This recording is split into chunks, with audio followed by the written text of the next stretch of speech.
Sarah Martinez wiped the grease from her hands with a torn rag, leaving dark smudges across the faded fabric.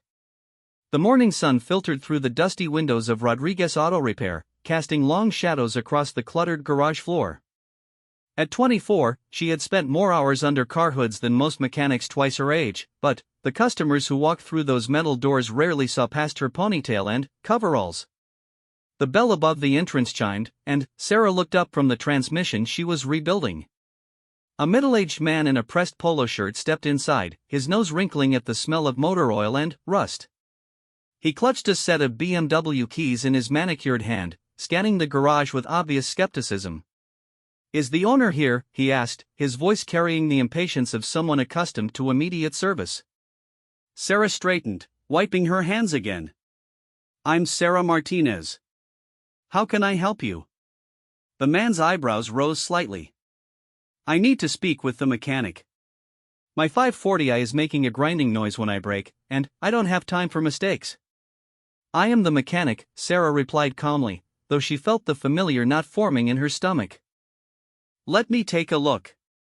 He hesitated, glancing toward the back office where her father Miguel usually handled the paperwork. "Is there someone more experienced available?" The word stung, but Sarah had heard variations of them countless times. She led him to his car anyway, popping the hood and beginning her inspection. Within minutes, she had diagnosed the problem: worn brake rotors and contaminated brake fluid that had been ignored too long. "Your rotors need resurfacing, and we'll need to flush the brake system completely," she explained, showing him the wear patterns on the metal disc. "It's about 4 hours of work." The man frowned. "How do I know you're not just trying to upsell me? Maybe I should get a second opinion." Sarah's jaw tightened. She had correctly diagnosed hundreds of similar problems, but her expertise meant nothing to customers who couldn't see past her gender. "That's your choice, sir. But driving on these brakes much longer isn't safe." He left without authorizing the work, muttering something about finding a real mechanic. Sarah watched his BMW disappear down the street, knowing he would likely pay twice as much at the dealership for the same diagnosis she had just given him for free. The pattern repeated throughout the day. A woman brought in a Honda with electrical problems, then insisted on waiting until Miguel returned from his lunch break to confirm Sarah's findings. A teenager dismissed her estimate for clutch replacement, claiming his buddy could do it cheaper in his driveway. By closing time, Sarah had diagnosed 6 vehicles but only completed work on 2, both brought in by regular customers who trusted her abilities. Miguel found her in the garage that evening, methodically organizing tools that were already perfectly arranged. Her father had built this business from nothing, starting with a single bay and gradually expanding to the current 3-bay operation. He had taught her everything he knew about engines, transmissions, and electrical systems, but he couldn't teach the world to respect her knowledge. "Rough day?" he asked, settling onto a creaky stool beside her workbench. Sarah shrugged. Mrs. Peterson's Camry needed a new starter. "Fixed that." The college kid's Mustang had a bad fuel pump. "Fixed that too." "And the others?" The others wanted a mechanic with different equipment. She gestured toward herself with oil-stained hands. Miguel sighed. He had watched his daughter face the same dismissive attitude for years, ever since she had started working in the garage during high school. She could rebuild an engine blindfolded and diagnose problems that stumped mechanics with decades of experience, but customers still questioned her competence. "You know what I think about when I see you work?" Miguel said. "I think about your grandfather." Sarah looked up, curious. Her grandfather had died when she was young, but she knew he had been a mechanic in the Navy during the Korean War. "He used to tell me stories about working on ship engines in the middle of the ocean," Miguel continued. "Said there was no room for mistakes when lives depended on your work. You have that same precision, Nija. That same attention to detail." "Grandpa never had to convince people he knew what he was doing because he was a man," Sarah replied. "No, he didn't. But he would be proud of how you handle yourself. Your work speaks for itself, even when people aren't ready to listen." Sarah returned to her tool organization, but her father's words lingered. She had always wondered what it would be like to work somewhere her skills were valued without question, where her reputation preceded her gender. The military seemed like such a place, a world where competence mattered more than appearances. The next morning brought a new challenge. A pristine 1967 Mustang Fastback rolled into the garage, its Highland green paint gleaming in the sunlight. The owner was a well-dressed man in his 50s who explained that the car had been his father's pride and joy. "The engine runs rough," he said, his voice heavy with emotion. "I've taken it to 3 different shops, and nobody can figure out what's wrong. This car means everything to my family." Sarah listened to the engine idle, her trained ear picking up subtle irregularities in the rhythm. She requested permission to perform a compression test, and the results revealed the problem: uneven cylinder pressure caused by worn valve seals. It was a complex repair that would require removing the cylinder heads and replacing multiple components. "How long will it take?" the owner asked. 2 days, maybe 3 if we find additional problems once we get inside," Sarah replied. The man hesitated. "Have you done this kind of work before?" Instead of defending her qualifications, Sarah led him to a corner of the garage where a 1969 Camaro SS sat covered under a tarp. She pulled back the fabric to reveal an immaculately restored muscle car with a chrome engine bay that gleamed like jewelry. "This is mine," she said simply. "I rebuilt the entire drivetrain last winter." The man's demeanor shifted as he examined the Camaro's engine bay. Every component was perfectly positioned, every surface polished to a mirror finish. The workmanship spoke louder than any credential or recommendation could. "When can you start?" he asked. Sarah spent the next 3 days completely absorbed in the Mustang restoration. She disassembled the engine with surgical precision, cataloging every component and measuring tolerances with micrometer accuracy. The valve seals were indeed worn, but she also discovered that the timing chain had stretched beyond specifications and several lifters showed signs of excessive wear. Each repair was documented with photographs and detailed notes. Sarah had developed this habit years earlier, partly for her own reference but mostly to provide proof of her thoroughness when customers questioned her work. The documentation had saved her from several disputes over the years. On the 3rd day, she fired up the Mustang's rebuilt engine for the first time. The rough idle had been replaced by a smooth, powerful rumble that made the entire car vibrate with barely contained energy. The owner arrived just as she was completing the final adjustments, and the sound of his father's car running properly again brought tears to his eyes. "It hasn't sounded like this in 20 years, he said, his voice barely above a whisper. Word of the Mustang restoration began to spread through the local car community. Sarah noticed an increase in phone calls from classic car owners seeking her expertise, though many still seemed surprised to discover that the S. Martinez they had heard about was a woman. One particularly busy afternoon, while she was adjusting the carburetor on a 1970 Chevelle, Miguel called from the office. "There's someone here to see you. Says it's about your work on the Morrison Mustang." Sarah wiped her hands and walked to the front office, where a tall man in his 40s waited beside the counter. He wore casual clothes, but something about his posture and the way he scanned the garage suggested military experience. His eyes settled on her with a directness that was neither dismissive nor surprised. "Sarah Martinez?" he asked. "That's me. I'm David Chen. Tom Morrison is my neighbor, and he can't stop talking about the work you did on his Mustang. I have a similar situation, a 1968 Firebird that's been sitting in my garage for 5 years because nobody could fix the engine problems properly." Sarah listened as he described the symptoms: power loss, irregular firing, and a persistent misfire that had stumped several mechanics. The description suggested either ignition timing issues or problems with the fuel delivery system, both areas where her systematic approach had proven effective.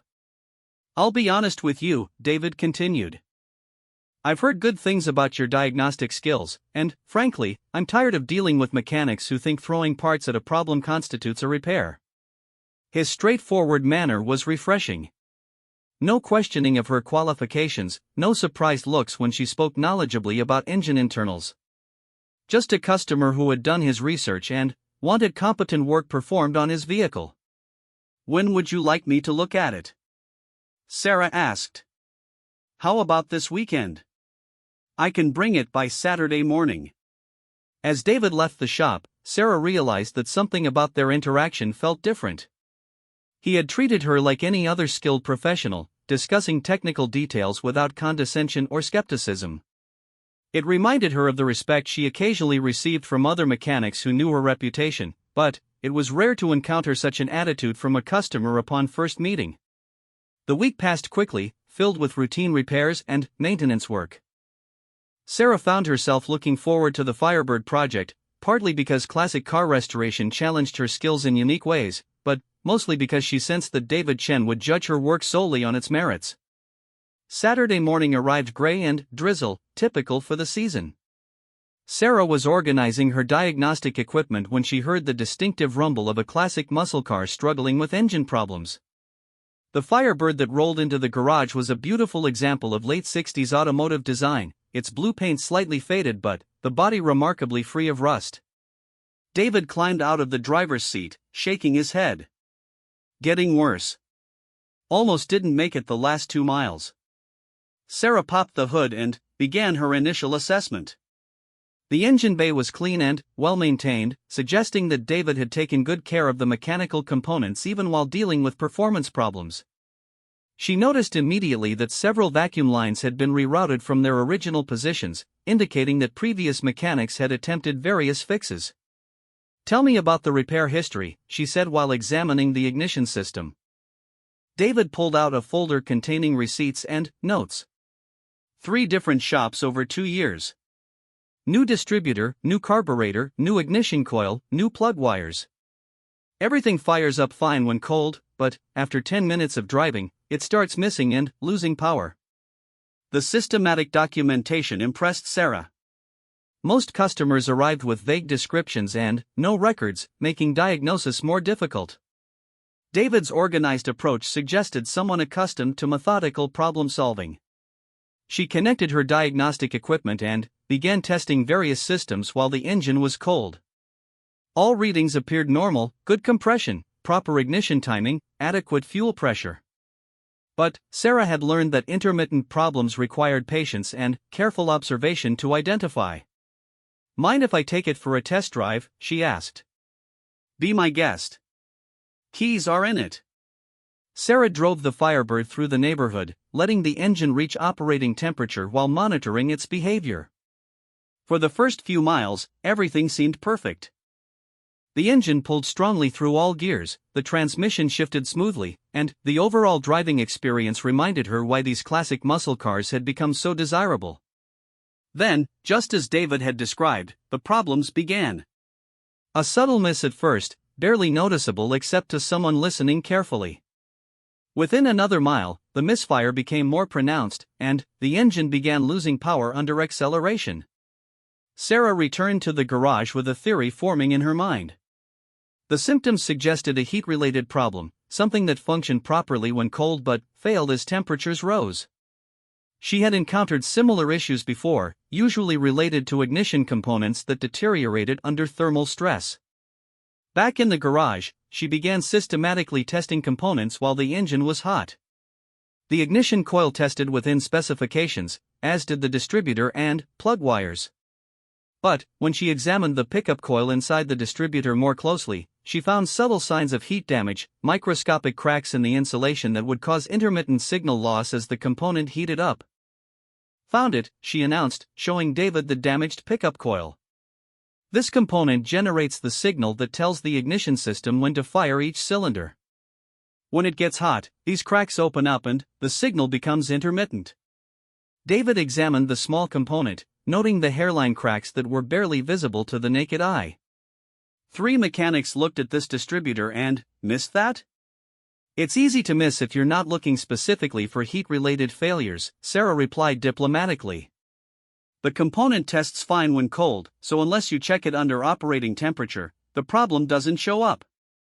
The repair required a complete distributor rebuild with a new pickup coil, but Sarah had the necessary parts in stock and could complete the work the same day.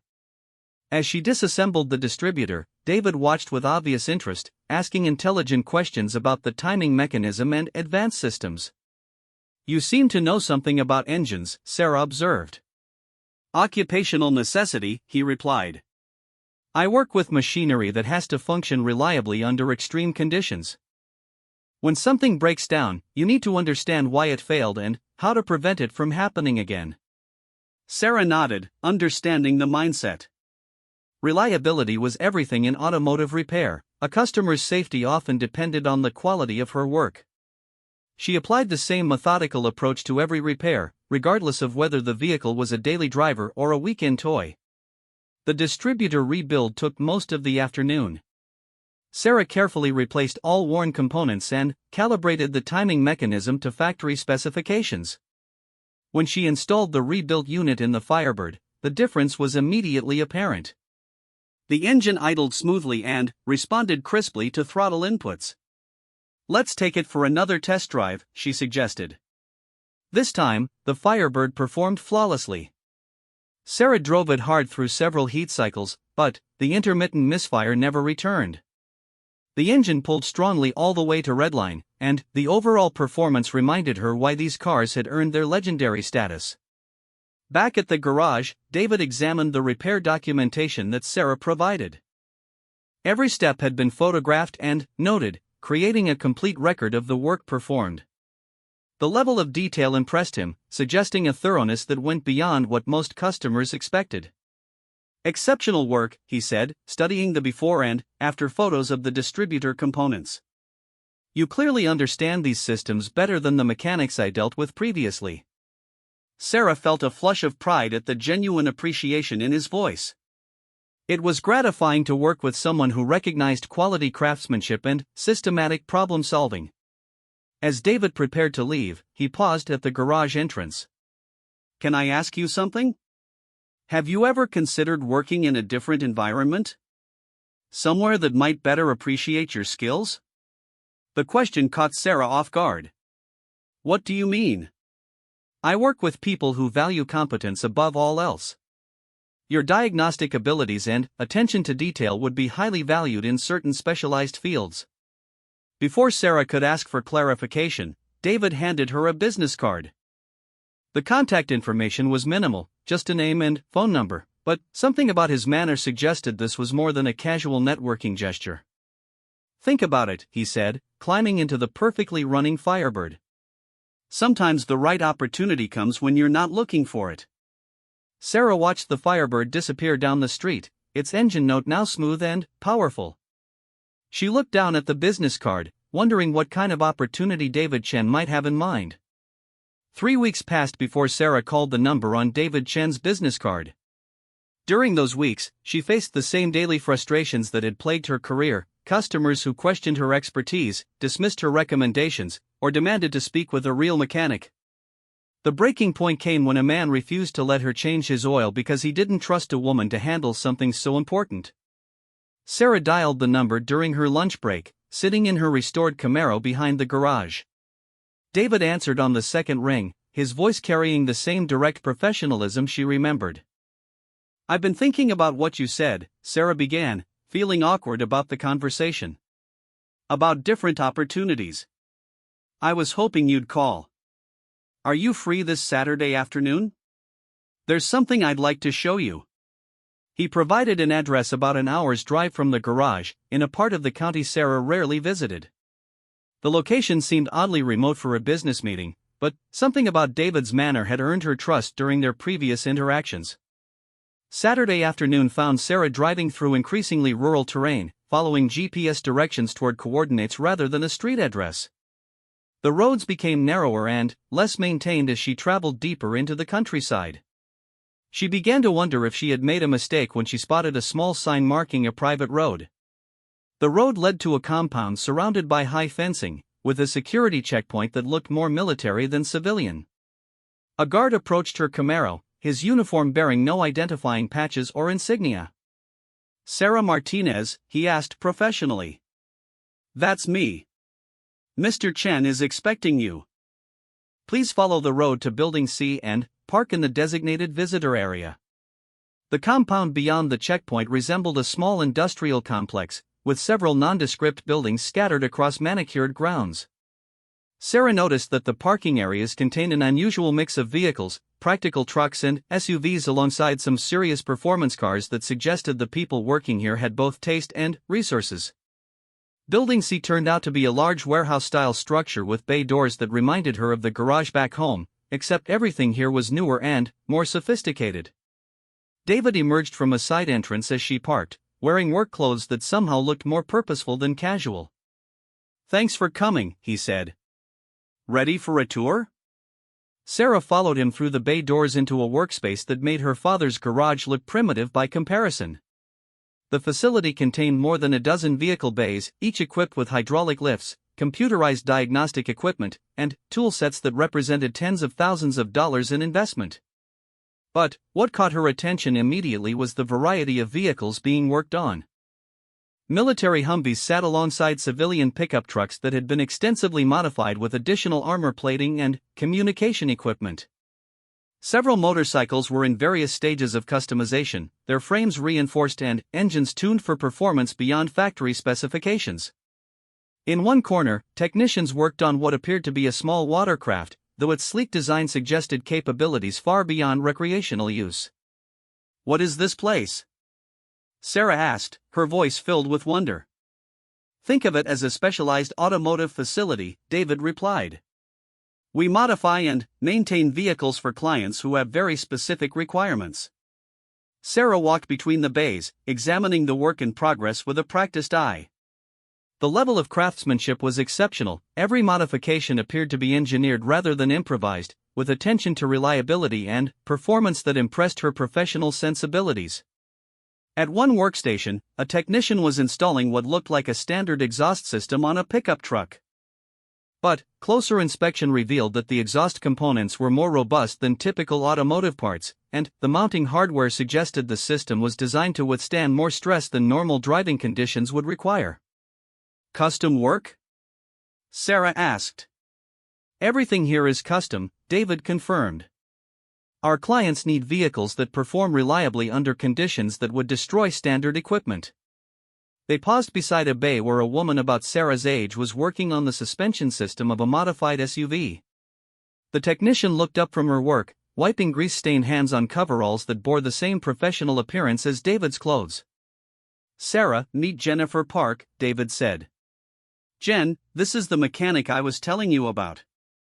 Jennifer smiled and extended a hand. "David showed me the photos of your Firebird work. Impressive diagnostics on that pickup coil failure." Sarah shook hands, noting that Jennifer's grip carried the calluses of someone who worked with tools regularly.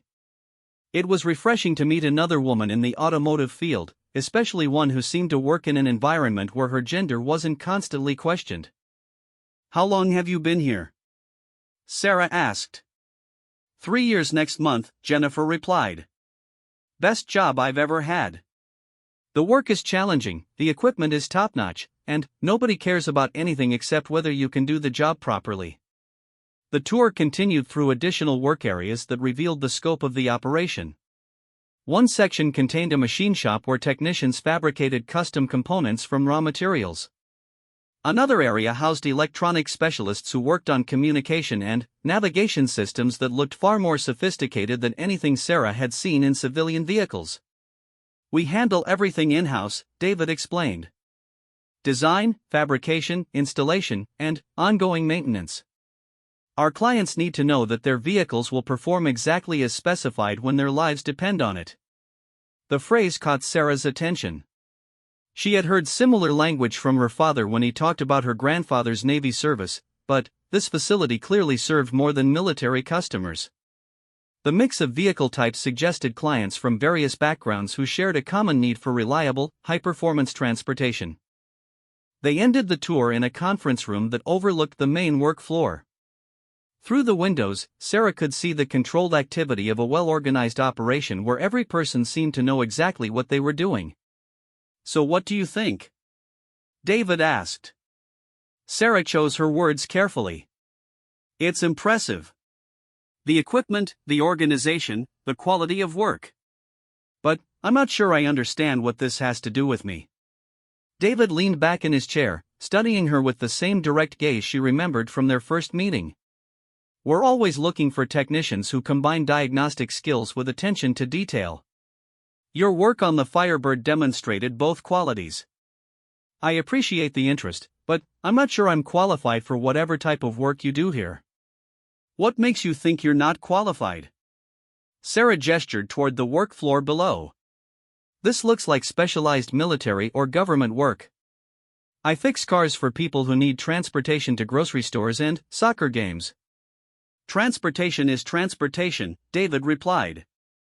The fundamental skills are the same whether you're diagnosing engine problems or ensuring that critical equipment functions properly under stress.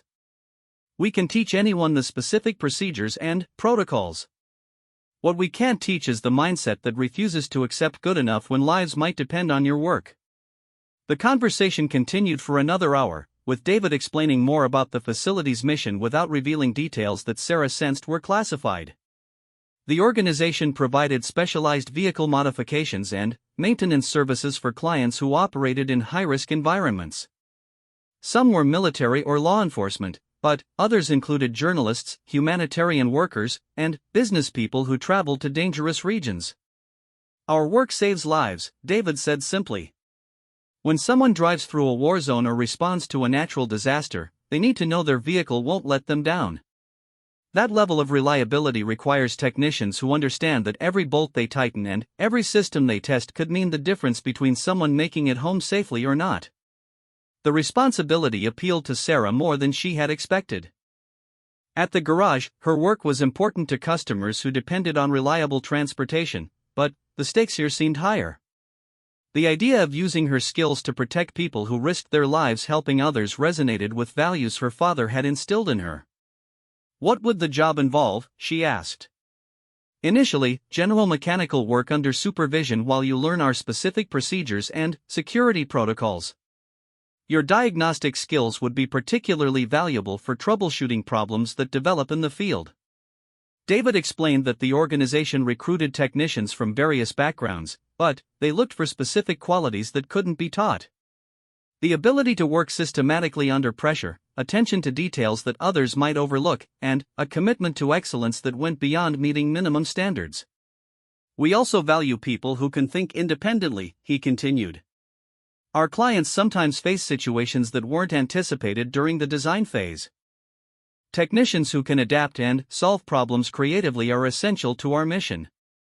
Sarah thought about the countless times she had diagnosed automotive problems by noticing subtle clues that other mechanics had missed. The systematic approach that had frustrated customers who wanted quick fixes might be exactly what this organization needed. Can I ask about the other people who work here? Jennifer seems happy, but what about work-life balance and career advancement? David's expression suggested he had expected this question. Most of our technicians work 4 10-hour days, which provides long weekends for personal time. We offer excellent benefits, ongoing training, and advancement opportunities based on performance rather than politics. The benefits package he outlined was substantially better than anything available in the civilian automotive industry.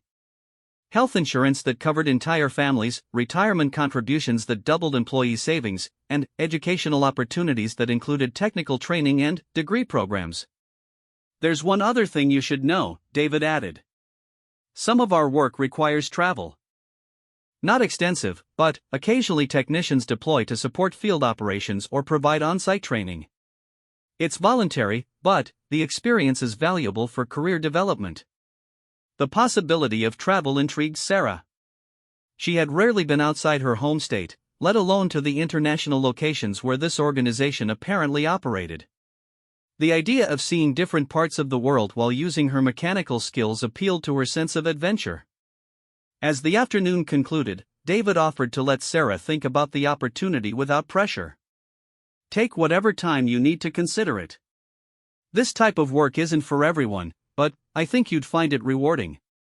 On the drive home, Sarah's mind raced with possibilities. The facility had impressed her with its professionalism and obvious commitment to excellence, but the decision to leave her father's garage wouldn't be easy. Miguel had invested years in teaching her the business, and the garage represented everything he had built since immigrating to America. That evening, she found Miguel in the garage office, working on invoices under the fluorescent lights that made everything look tired and old. Compared to the facility she had visited that afternoon, Rodriguez Auto Repair seemed small and limited, but it was home. "You've been quiet since you got back," Miguel observed. "Everything okay?" Sarah told him about the meeting, describing the facility and the job opportunity without revealing details that seemed sensitive. Her father listened without interruption, occasionally nodding as she explained the type of work and the potential benefits. "Sounds like a good opportunity," he said when she finished. "Better than what I can offer you here. This is our family business, Papa. Grandpa would have wanted us to keep it going." Miguel smiled, but his expression carried a sadness that Sarah had noticed more frequently in recent months. "Your grandfather wanted his family to have opportunities he never had. He would be proud that you're skilled enough to be recruited for important work." They talked until late that night about family, responsibility, and the challenge of knowing when to embrace change. Miguel revealed that he had been considering retirement but had worried about leaving Sarah without options. The opportunity David had described could provide her with a career that fully utilized her abilities. "You have a gift, Mija," Miguel said. "You see things other mechanics miss, and you never give up until you find the right answer." "That's exactly what these people need."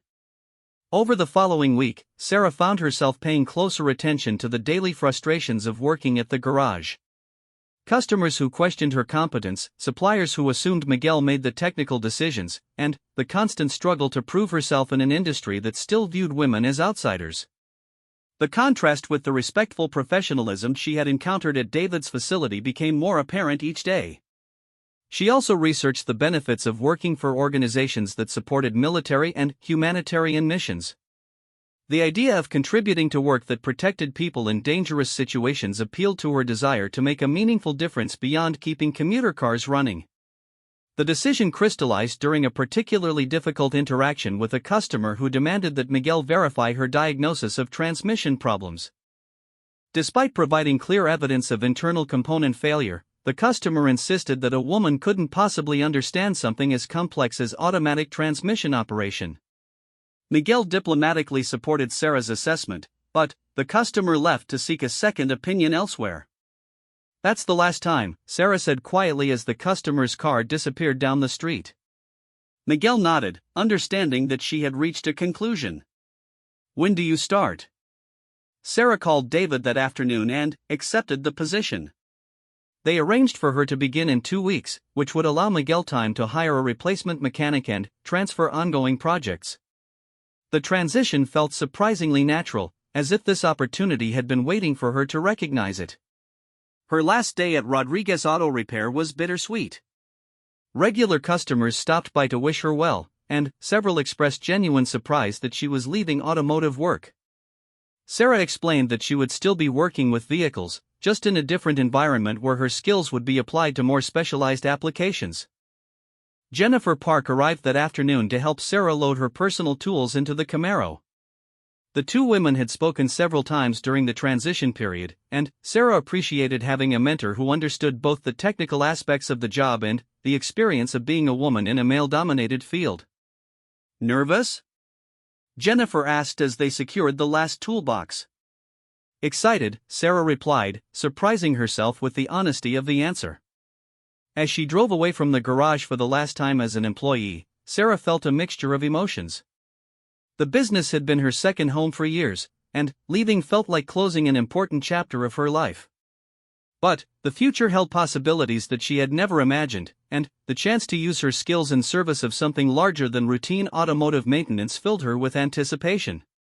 The security checkpoint at the compound seemed less intimidating on her second visit. The guard who processed her new employee credentials was professional and welcoming, and Sarah noticed that other people entering the facility carried themselves with the same purposeful confidence she had observed during her interview. Building C buzzed with activity as the morning shift began their work. Sarah reported to Jennifer's workstation, where a modified pickup truck waited for a comprehensive mechanical inspection. The vehicle appeared ordinary from the outside, but closer examination revealed reinforced components and specialized equipment that spoke to its intended mission. First lesson, Jennifer said, handing Sarah a detailed checklist. Everything gets documented. Every measurement, every observation, every component that gets replaced.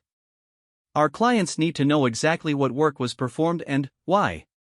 The inspection process was more thorough than anything Sarah had experienced in civilian automotive work. Every system was tested against precise specifications, and any component that showed even minor wear was flagged for replacement. The standard wasn't good enough to function, but perfect enough to stake your life on. As Sarah worked through the checklist, she began to understand why David had recruited her. The systematic approach that had sometimes frustrated customers at the garage was exactly what this work required. The patience to trace electrical problems through complex wiring harnesses, the attention to detail that caught subtle signs of component wear, and the refusal to accept quick fixes when proper repairs were necessary, these qualities were essential here. The other technicians welcomed Sarah with the easy camaraderie of people who shared common challenges. By lunchtime, she felt like she had found a professional home where her skills were valued and her contributions mattered. The work was demanding, but it was demanding in ways that played to her strengths rather than highlighting the prejudices she had faced in the civilian automotive world. That evening, Sarah called Miguel to report on her first day. As she described the facility, the people, and the type of work she would be doing, she realized that her father had been right about finding an environment where her abilities would be truly appreciated. "It sounds perfect for you," Miguel said. "Your grandfather would be proud to know that his granddaughter is working to keep people safe." Sarah smiled, feeling a connection across generations to the family tradition of using mechanical skills in service of something important. The work was different, but the underlying purpose, ensuring that critical equipment functioned reliably when lives depended on it, was exactly what her grandfather had done aboard Navy ships decades earlier. 6 months into her new position, Sarah had earned recognition as one of the facility's most reliable technicians. Her systematic approach to diagnostics had prevented several potential equipment failures, and her attention to detail had impressed supervisors who had initially been skeptical about recruiting from civilian automotive shops. But her biggest test was about to arrive in the form of an urgent mission that would push her skills beyond anything she had experienced. The call came at 5:30 on a Tuesday morning. Sarah was halfway through her usual breakfast when her phone buzzed with a priority message from the facility. "Report immediately. Urgent mission support required." She arrived at the compound to find unusual activity in the normally quiet early morning hours. Additional security personnel staffed the checkpoint, and the parking areas contained several vehicles she didn't recognize. Inside Building C, technicians worked with focused intensity on equipment that looked ready for immediate deployment. David met her at the entrance, his expression more serious than she had ever seen it. "We have a situation. Relief convoy heading into a disaster zone needs vehicle modifications completed in the next 18 hours. He led her to a bay where 3 heavy-duty trucks waited for transformation from civilian transportation to humanitarian mission vehicles. The modifications would include communication equipment, water purification systems, medical supply storage, and mechanical upgrades designed to handle terrain that would destroy standard vehicles. The convoy launches at midnight tomorrow, David continued. These trucks need to be mission-ready by then, with zero margin for equipment failure. Lives will depend on getting supplies to people trapped by flooding in a region where infrastructure has been completely destroyed. Sarah studied the modification plans, noting the complexity of integrating multiple systems while maintaining vehicle reliability. The work would require precision installation of dozens of components, careful routing of electrical and hydraulic lines, and comprehensive testing to ensure everything functioned properly under extreme conditions. "Who's leading the technical team?" she asked. "You are." The statement caught Sarah completely off guard. In 6 months, she had worked on numerous projects, but always under supervision from more experienced technicians. The responsibility for leading a mission-critical modification project felt overwhelming. "I appreciate the confidence, but shouldn't someone with more experience handle this?" David's expression remained serious but carried a hint of the respect she had learned to recognize. "Experience matters, but this mission requires someone who won't compromise on quality under pressure. Your diagnostic work has prevented 3 potential failures in the past month, and your attention to detail is exactly what this situation demands. Before Sarah could respond, Jennifer approached with a clipboard containing team assignments. You'll have 4 technicians working under your direction, plus specialist support for electronics and hydraulics. The modification plans are detailed, but you'll need to make real-time decisions about component placement and system integration. The team assembled around the lead truck was more diverse than Sarah had expected. Marcus Williams, a former Army mechanic with expertise in heavy vehicle modifications. Lisa Chen, an electronics specialist who had previously worked on defense contracts. Tom Rodriguez, a hydraulics technician whose calm demeanor suggested experience with high-pressure situations. And James Park, a recent graduate from an automotive technology program who brought enthusiasm and fresh perspective to complex problems. The timeline is tight, but achievable if we work efficiently, Sarah told the team. Every system we install needs to be tested thoroughly before we move to the next phase. Questions? Marcus raised his hand. What happens if we encounter problems that aren't covered in the modification plans? It was exactly the kind of question Sarah had been dreading, but also one that needed to be addressed directly. We solve them. This convoy can't wait for engineering consultations or design reviews. If something doesn't fit properly or work as specified, we find a way to make it work. The first challenge came within 2 hours of starting work. The communication equipment mounting brackets didn't align properly with the truck's reinforced cab structure, creating a conflict that threatened to delay installation of the entire electronics package. Standard procedure would have been to contact the engineering team and wait for revised mounting hardware. Sarah examined the problem carefully, measuring tolerances and studying the structural requirements. The mounting points could be relocated slightly without compromising vehicle integrity, but the modification would require custom fabrication work that wasn't in the original plans. Tom, can you machine new brackets based on these specifications? She asked, handing him a sketch she had drawn showing the modified mounting configuration. Give me 90 minutes, Tom replied, studying her calculations. While Tom worked on the custom brackets, Sarah directed the team to begin installing components that didn't depend on the communication equipment. The water purification system went into the truck bed with careful attention to securing mounting points and routing supply lines to avoid interference with other systems.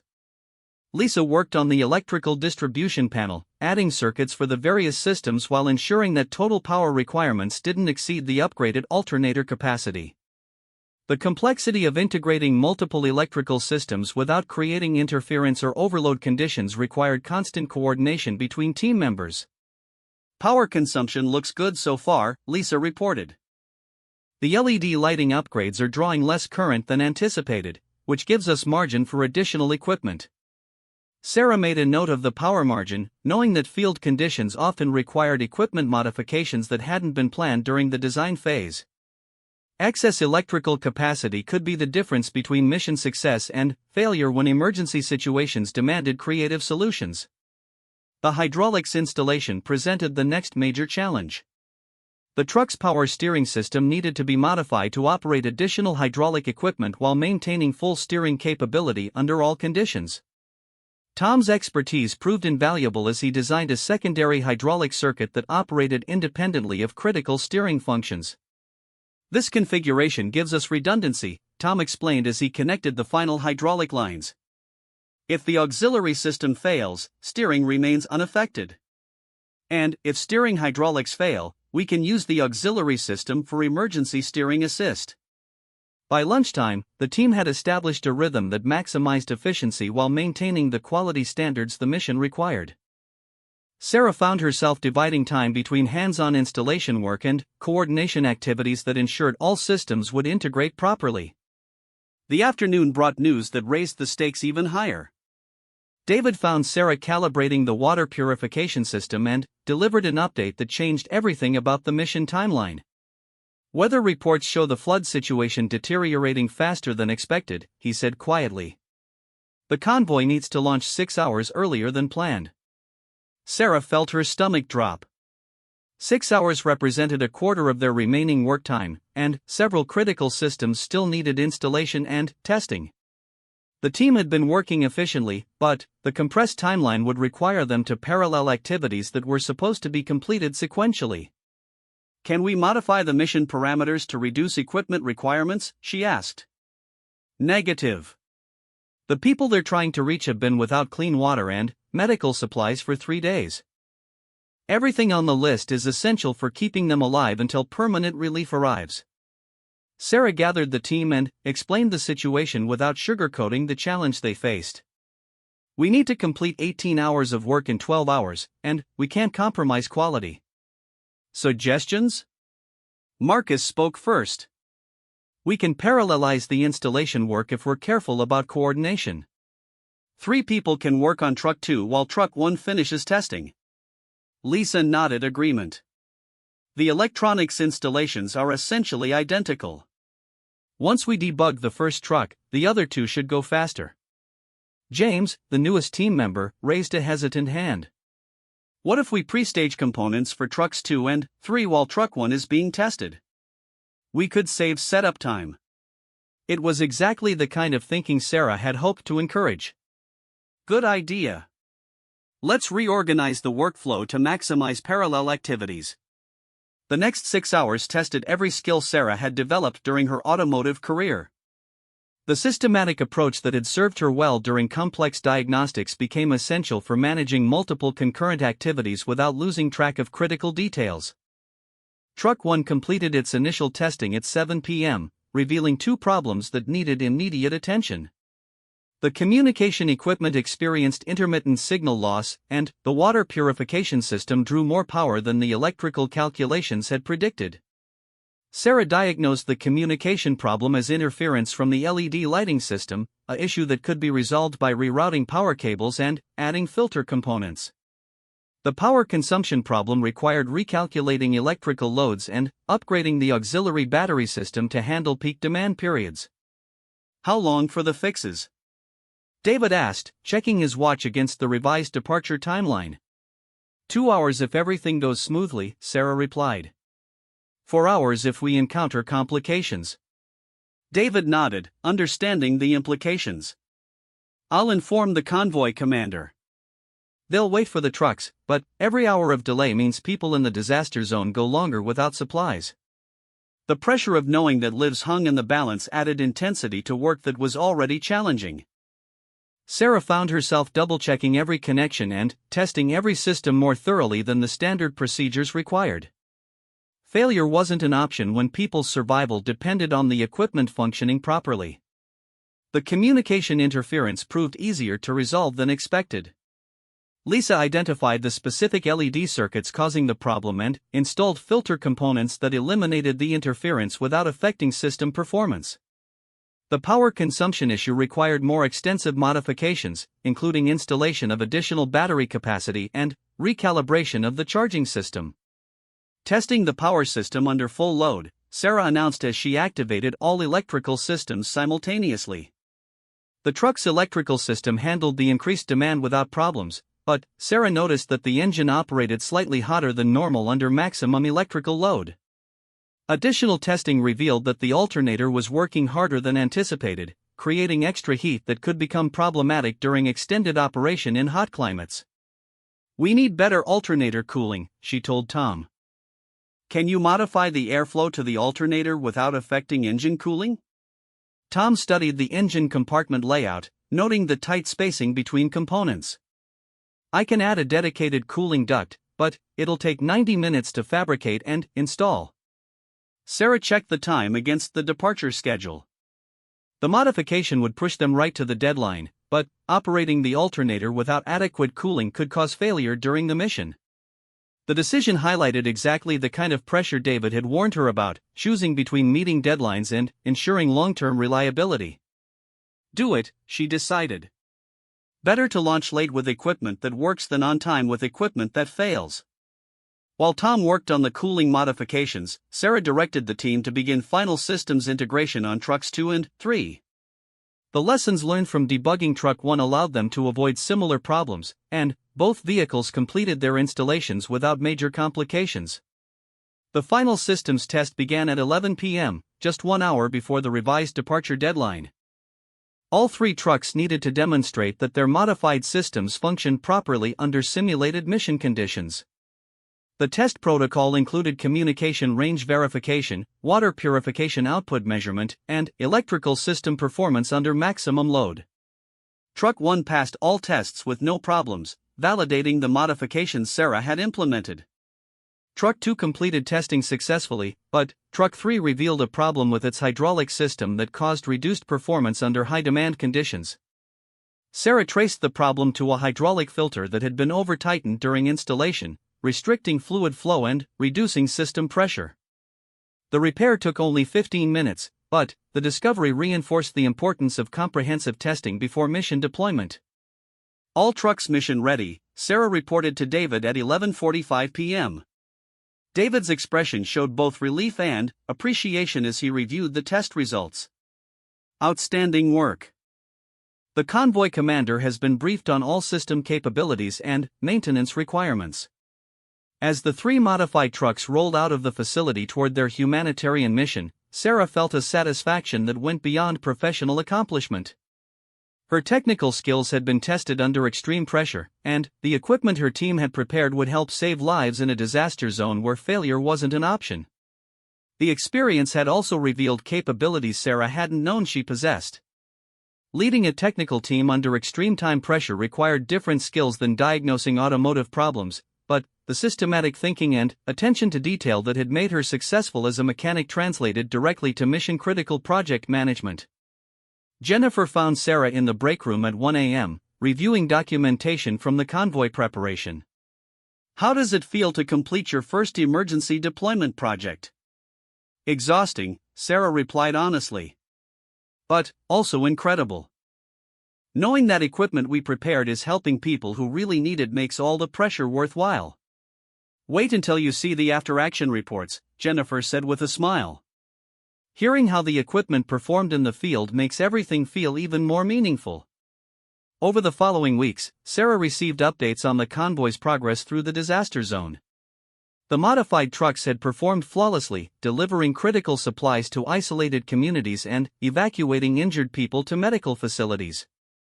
The water purification systems had produced thousands of gallons of clean drinking water, and the communication equipment had coordinated rescue operations across a region where normal infrastructure had been completely destroyed. The mission's success led to additional opportunities for Sarah to lead technical teams on urgent projects. She found herself becoming the facility's go-to person for situations that required rapid problem-solving under extreme pressure. Her reputation grew among both colleagues and clients who appreciated her ability to deliver reliable solutions when stakes were highest. David called her to his office 6 weeks after the convoy deployment to discuss her performance and future opportunities. The meeting felt different from previous evaluations, more like a strategic planning session than a routine review. "Your leadership during the convoy project was exceptional," David began. "But, more importantly, your approach to problem-solving under pressure demonstrated exactly the mindset we need for our most challenging missions." He explained that the organization had been selected to support a series of international humanitarian operations that would require deploying technical teams to remote locations around the world. The missions would involve modifying and maintaining equipment under field conditions that made the convoy preparation seem routine by comparison. "We need team leaders who can maintain our quality standards regardless of working conditions," David continued. "People who understand that equipment failure in these environments doesn't just mean mission failure, it can mean people die." The opportunity represented everything Sarah had discovered she wanted from her career. Technical challenges that demanded her best abilities, work that made a meaningful difference in the world, and an environment where her skills were valued above all other considerations. "When do we start?" she asked. David smiled, recognizing the determined expression he had learned to associate with Sarah's approach to difficult problems. "Next month." "And, Sarah? This time, you won't just be leading the technical team. You'll be designing the modifications and training the people who will maintain them in the field." As Sarah left David's office, she reflected on how much her life had changed since the day a customer had dismissed her automotive expertise because of her gender. The facility had provided everything she had hoped for: respect for her abilities, opportunities to grow professionally, and work that contributed to something larger than herself. But, more than that, she had discovered capabilities she hadn't known she possessed. The systematic thinking that had made her successful as a diagnostic technician had translated directly to leading complex technical projects. The attention to detail that customers had sometimes found excessive had proven essential for ensuring mission-critical equipment reliability. Most importantly, she had found an environment where being thorough and refusing to accept good enough were considered strengths rather than obstacles to efficiency. The same qualities that had frustrated her in civilian automotive work were exactly what life-or-death situations demanded. That evening, Sarah called Miguel to share news of her promotion and the upcoming international assignments. As she described the opportunities ahead, she realized that her decision to leave the family garage had led to possibilities she could never have imagined. "Your grandfather would be so proud," Miguel said, his voice filled with emotion. "He always said that mechanical skills were just tools. What mattered was using them to help people when it really counted." Sarah smiled, feeling the connection across generations to a family tradition of using technical expertise in service of something important. The work was evolving, but the underlying purpose remained the same, ensuring that critical equipment functioned reliably when lives depended on it. 2 years after joining the specialized facility, Sarah had become one of their most trusted field deployment leaders. She had worked in disaster zones across 3 continents, training local technicians and ensuring that critical equipment remained operational under the harshest conditions imaginable. But her most significant assignment was about to begin with a phone call that would change everything about how she viewed her capabilities. The call came during her brief vacation at home, where she was helping Miguel train his new assistant mechanic at Rodriguez Auto Repair. David's voice carried an urgency she recognized from previous emergency deployments, but this time something felt different about his tone. "Sarah, I need you back immediately. We have a situation that requires your specific expertise." "What kind of situation?" she asked, stepping outside the garage for privacy. "Naval Special Operations has requested our best diagnostic technician for a classified mission. Equipment failures in a sensitive operation that normal maintenance protocols haven't been able to resolve." Sarah's pulse quickened. Naval Special Operations meant Navy SEALs, the most elite military units in the world. The idea that they needed help with equipment problems suggested challenges beyond anything she had previously encountered. "When do I leave?" "Transport picks you up at 0600 tomorrow. Pack for extended field deployment in a maritime environment." The next morning, Sarah found herself aboard a military transport aircraft heading toward a destination that remained classified until they were airborne. The other passengers were clearly military personnel, though their uniforms carried minimal identifying information. The professional quiet aboard the aircraft reminded her of the focused atmosphere at the facility before major deployments. They landed at a coastal military installation that buzzed with controlled activity. Sarah was processed through security checkpoints with efficiency that spoke to well-rehearsed procedures, then escorted to a briefing room where she met the officer who had requested her assistance. Captain Michael Thompson stood as she entered the room, and Sarah immediately understood why David had emphasized the importance of this assignment. The SEAL captain carried himself with the quiet confidence she had learned to associate with people who had proven their abilities under extreme pressure, but his expression showed concern that suggested serious problems with mission-critical equipment. "Ms. Martinez, thank you for coming so quickly," Captain Thompson said, gesturing toward a chair at the briefing table. "We have equipment failures that threaten to compromise operations vital to national security." He activated a wall-mounted display that showed technical diagrams of underwater propulsion vehicles, communication systems, and life support equipment that represented technology far more advanced than anything Sarah had seen in civilian applications. "These are swimmer delivery vehicles, essentially underwater motorcycles that allow SEAL teams to approach targets without detection," Captain Thompson explained. "We've experienced a series of mechanical failures that normal maintenance procedures haven't been able to resolve."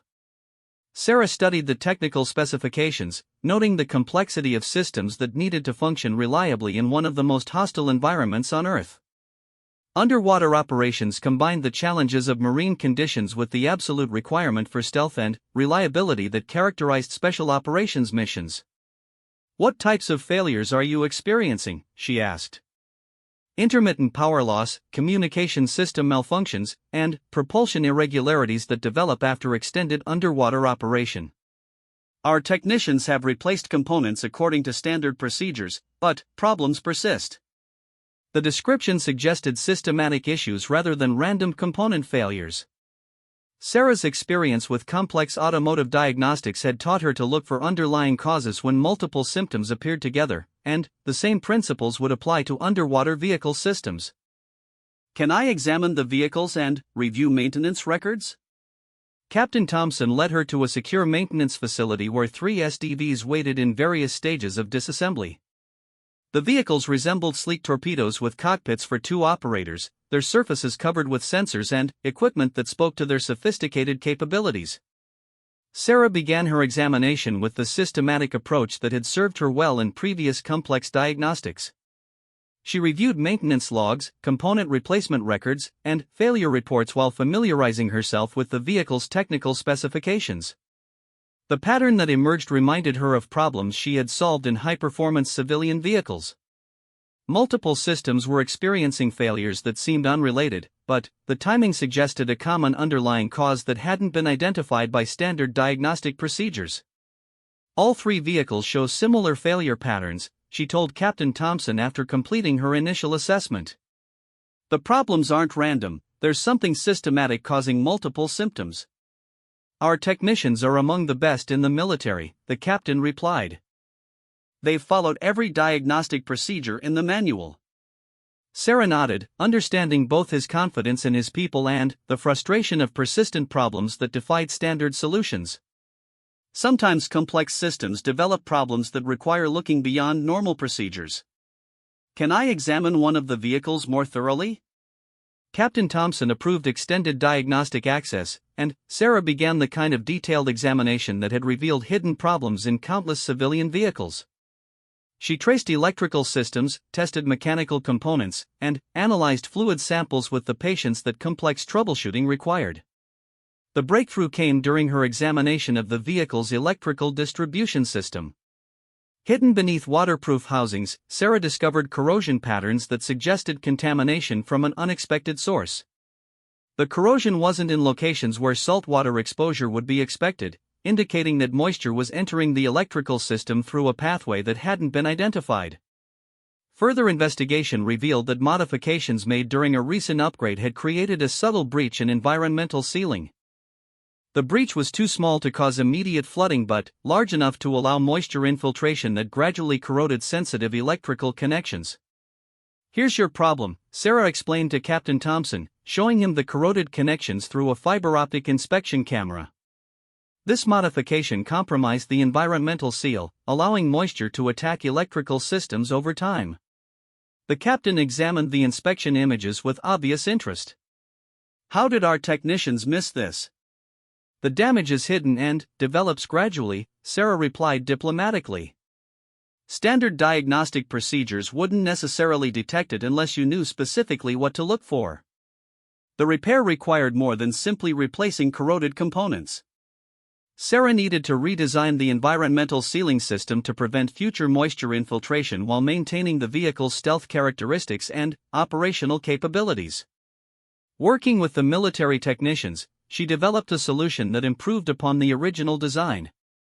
New sealing materials and modified mounting configurations would prevent moisture penetration while actually enhancing the vehicle's underwater performance capabilities. "How long for the modifications?" Captain Thompson asked. 72 hours per vehicle if we work around the clock, Sarah replied after calculating the work requirements. "But I'd recommend testing the first vehicle thoroughly before modifying the others." The captain's expression showed the tension between operational urgency and the need for reliable equipment. "We have a mission window that opens in 6 days. All 3 vehicles need to be operational by then." Sarah understood the pressure. Mission windows in special operations were determined by factors like weather, enemy activity, and intelligence opportunities that couldn't be delayed for equipment problems. But deploying unreliable equipment could be worse than delaying the mission. "We'll make the deadline," she promised. But only if the modifications work as designed on the first vehicle. The next 72 hours tested Sarah's abilities in ways that previous challenging assignments hadn't approached. Working in a secure facility where every tool movement was monitored and documented, she led a team of military technicians through modifications that required precision beyond normal maintenance standards. The work itself was familiar, replacing corroded components, improving environmental seals, and upgrading electrical connections to prevent future problems. But the military environment added layers of complexity that civilian work never encountered. Every modification needed approval from multiple technical authorities, and all work was documented with photographs and measurements that would become part of the vehicle's permanent maintenance record. The military technicians assigned to work with Sarah impressed her with their competence and dedication. Sergeant First Class Maria Santos, the lead SDV technician, possessed diagnostic skills that rivaled anyone Sarah had worked with in civilian applications. Petty Officer James Mitchell brought electronic warfare expertise that proved invaluable for understanding the vehicle's sophisticated communication systems. "Your approach to systematic troubleshooting is different from what we normally use," Sergeant Santos observed as they worked through the environmental sealing modifications. "More thorough, but also more effective for complex problems." Sarah appreciated the professional respect she heard in the sergeant's voice. Military personnel valued competence above all other considerations, and earning their trust felt more meaningful than civilian customer approval. The first vehicle completed modifications on schedule, but the real test would come during operational trials that simulated actual mission conditions. The SDV needed to demonstrate that it could operate reliably underwater for extended periods while maintaining all communication and navigation capabilities. Captain Thompson personally supervised the trials, understanding that his team's safety would depend on the equipment Sarah had modified. The tests were conducted in a controlled environment that allowed monitoring of all vehicle systems while simulating the stress conditions of actual operations. "All systems nominal," reported the test operator after 2 hours of underwater operations. "Communication clear, propulsion responsive, life support functioning within specifications." The success of the first vehicle's trials cleared the way for modifying the remaining 2 SDVs. Sarah organized the work to parallel activities wherever possible, applying lessons learned from the first modification to accelerate the process while maintaining quality standards. As word of the successful modifications spread through the naval facility, Sarah found herself earning recognition that went beyond the specific technical problem she had solved. Military personnel began seeking her input on other equipment problems that had resisted standard troubleshooting approaches. The breakthrough that would define her reputation came when Captain Thompson brought her a problem that had frustrated Navy technicians for months. Advanced navigation equipment installed on several ship classes was experiencing intermittent failures that compromised mission effectiveness without following any predictable pattern. "We've replaced every component in the navigation suite," the captain explained. "New sensors, new computers, new software. The problems persist across multiple ships, which suggests either a design flaw or something we're missing in our diagnostic approach." Sarah reviewed the failure reports with growing interest. The symptoms reminded her of electromagnetic interference problems she had solved in civilian vehicles, but the military equipment should have been hardened against such interference. "Can I examine one of the affected ships?" she asked. Captain Thompson arranged for Sarah to board a destroyer that was experiencing navigation problems. The ship's technical systems were far more sophisticated than anything she had encountered, but the systematic approach to troubleshooting remained the same.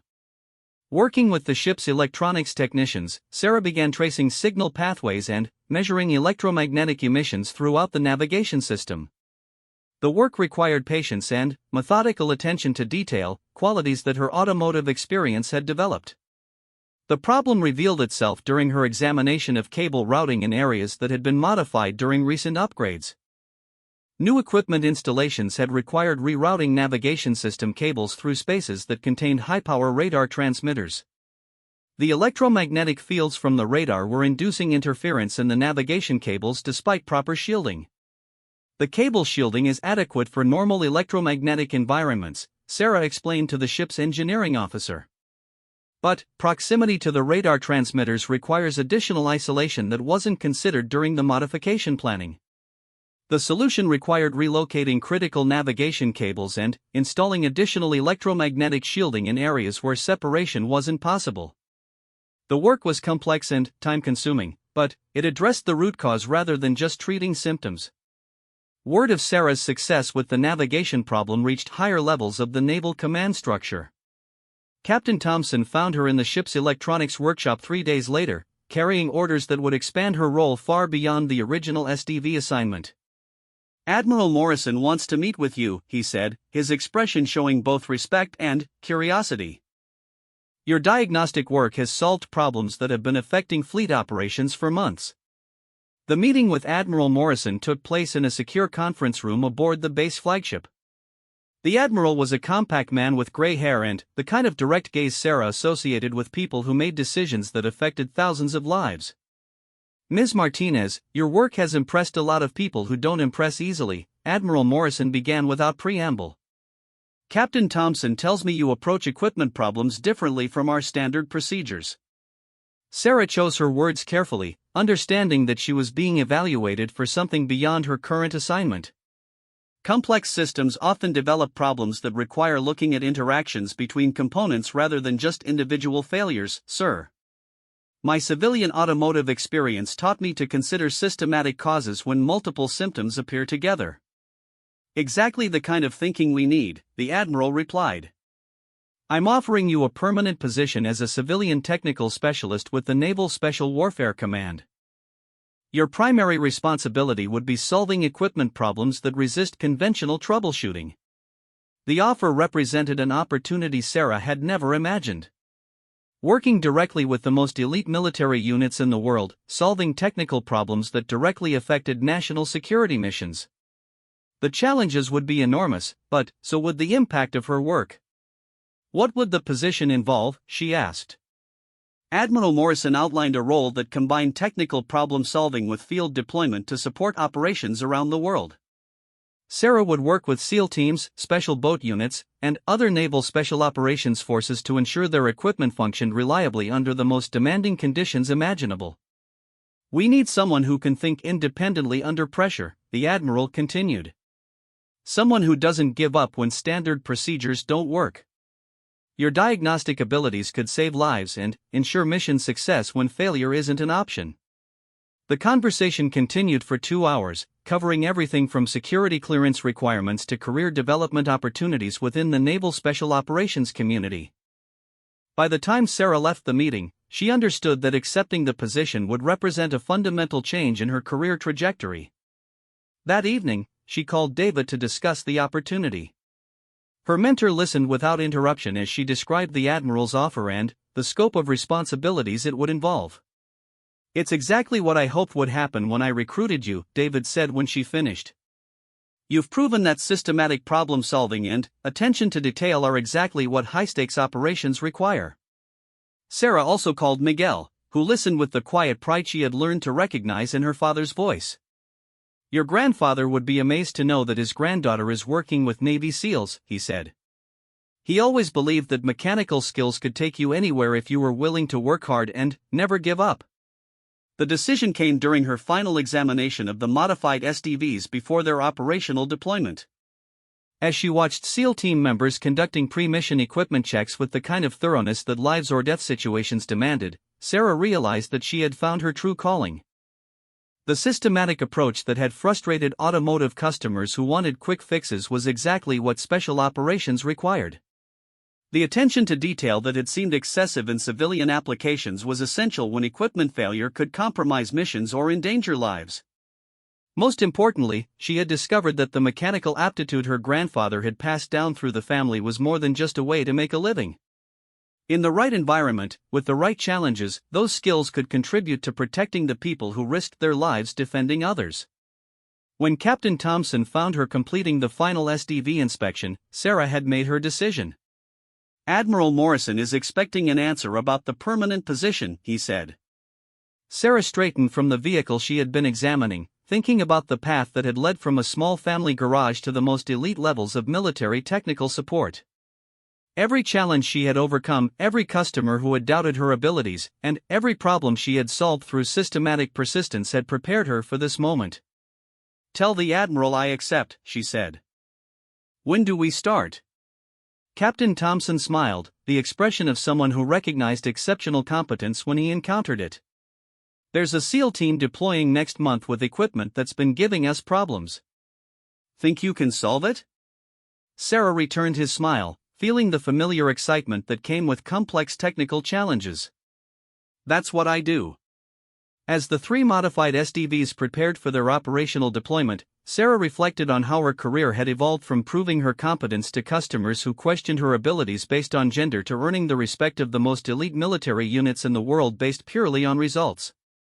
The signature mark that had brought Captain Thompson's attention wasn't her gender or her background, it was her systematic approach to solving problems that others couldn't resolve. In an environment where lives depended on equipment reliability, competence was the only qualification that mattered. The young woman who had once struggled to convince automotive customers that she understood engine problems had become the Navy's go-to specialist for equipment failures that threatened critical missions. The transformation hadn't changed who she was, it had simply revealed capabilities that the right environment allowed her to fully develop. Standing beside the SDVs that would soon carry SEAL teams on classified missions, Sarah understood that her grandfather's legacy of using mechanical skills to serve something larger than herself had found its ultimate expression in work that protected the people who protected everyone else.